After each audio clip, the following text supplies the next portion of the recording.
जिला reporter dam शोर मोहम्मद सफ़र से मानी 25 मुहर्रम अल हराम ते कदीमी 4 रोज़ा मजलिस अज़ा व मातम जी पहिरीं मजलिस अज़ा बसिलसिला शहादत इमाम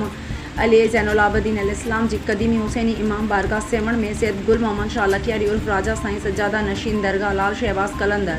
रहमतुल्लाह अलैह जी अगवाणी में थी गुज़री। हिन मजलिस अज़ा जो आगाज़ सैयद साबित अली शाह करबलाई जी मरसिया सां कयो वियो ऐं कसीदा ख़्वानी थी। मजलिस अज़ा के ज़ाकिर अहल बैत असगर अली जवादी ऐं मौलाना गुलाम शब्बीर अज़गरी ख़िताब कयो, जंहिंखां पोइ शबिया ज़ुलझना इमाम ज़ैनुल आबिदीन अलैहिस्सलाम कदीमी हुसैनी इमाम बारगाह मां बरामद कयो वियो, जंहिंजो आगाज़ सैयद गुल मोहम्मद शाह लखियारी उर्फ राजा साईं सज्जादा नशीन दरगाह लाल शहबाज कलंदर रहमतुल्लाह अलैह चादर चाढ़ी ऐं दुआ घुरी गई।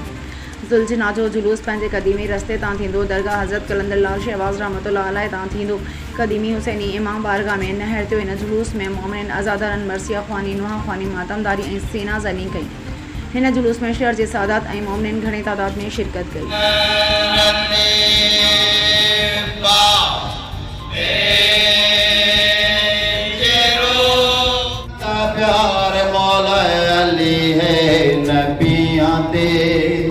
नबियां ते वली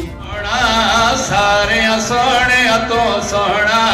प्यारा प्यारा मन मोड़ा, सारे सोने तो सोना इन होर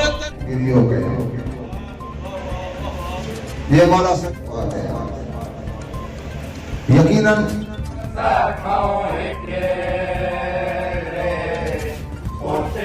मेरा